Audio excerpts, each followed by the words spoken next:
So it looks like it may finally be happening. The NHL is finally seriously looking at Texas to expand. Now, there's one little caveat now. Austin is now in the mix. So a lot of people are confused. They're all saying they thought that Houston had it unlocked. So what's going on now? Well, in this video, I'm going to explain what's happening and tell you why Houston is by far the front runner. And we're just going to talk about what's going on here. So the NHL has basically announced that they are looking to give an expansion team to Texas, and Houston and Austin are the two cities mentioned that that are fighting for the team. And then a big debate happening online is who is most likely to get the team. But in this video, I'm just going to be flat out honest. This is a case that Houston is far more likely to get the team than Austin. Now, to be fair, yes, I am a little biased. I live in Houston, and I really want to see an NHL team go to Houston. But this is just one of those cases where, everything just points out to Houston being the most likely city to get one. So, in this video, I'm going to explain that. I'm going to explain why. The first important piece of information here to consider is that the franchise was awarded to Dan Friedkin. Now, if you have been paying any attention to hockey news in Houston over the past few years, Dan Friedkin has literally been looking to bring the NHL to Houston specifically. Not to Houston and Austin, but to Houston specifically. Now, of course, that makes you think, okay, so then why is Austin even being mentioned at all? And that's what nobody's really talking about is, what is Austin's role in the conversation? But really, the most likely scenario that Austin is coming up right now has to do with the NHL simply wanting leverage. Competition is always better for the owners. Like Dan Friedkin is going to talk to the city of Houston, and he wants to be incentivized in a way, maybe through taxes or through other things. But what he's going to do is he's also going to talk to Austin. And Austin may be willing to give more incentives than Houston at first. So then he might use that as leverage to say, well, Houston, Austin is giving me this. It's giving me this much tax abatement. It's willing to fund part of the arena and so forth. So he is using that as leverage to work against Houston. And basically, this is the role that Austin is playing here. Now, at the end of the day, a business is a business. So despite the fact that Dan Friedkin is actively wanting to bring a team to Houston, if Austin has just something much better to offer, can it pull it off? Could Austin, snatch this deal out of Houston's belt, even though it has it right on the palm of his hand?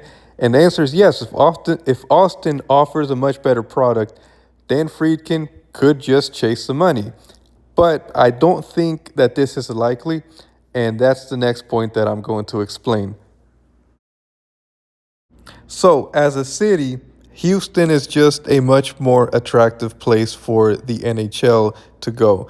And that just comes down to population and money. Houston is the fourth largest city in the country, and it's also the fastest growing MSA numerically. Austin's actually growing faster by percentage, but Houston is so much bigger, it's actually growing the fastest of any other metro area in the country by population. Right now, Houston has about 8 million people in population. And in the coming decades, it could reach that 10 million megacity mark. The NHL is going to want to be in a mega city, and it's better that it gets there earlier on, because that is just such a huge market that the numbers alone make it a good team and make it a team that can actually grow. So yeah, Houston obviously has the population advantage, but it also has the business advantage. So that's the next point. Houston has simply a lot more Fortune 500 companies. It has obviously companies like ExxonMobil, Chevron, HP, Cisco. And I could just go on. It has so many large companies, and this matters because part of the financials of a team is to be able to get those corporate sponsorships. those corporate sponsorships really are a moneymaker for any sports team. And additionally, they also give corporate seating and season tickets that sell tickets to the games, and that's a big thing. Like the Astros, the Rockets, they rely a lot on getting those corporate deals. And sure, Austin definitely is no slouch in this category. They do have tech, but on sheer numbers, Houston just has so many more companies that they can pull from. Now, another argument that Houston has traditionally used in its favor is that it has a hockey ready arena. It has the Toyota Center. Now, this time it's not as impactful because the NHL has stated that most likely, whether it goes to Houston or Austin, they will seek a team that will build a new arena. And as a matter of fact, part of the deal that they got with Dan Friedkin is that he's willing to put up $3.5 billion. But only $2 billion of that is going to go to an expansion fee, and another $1.5 billion would go at building an NHL arena. But this is still something that can work in Houston's favor because timing matters a lot. And in the least, the Toyota Center is a temporary solution in the least. Austin doesn't have anything equivalent.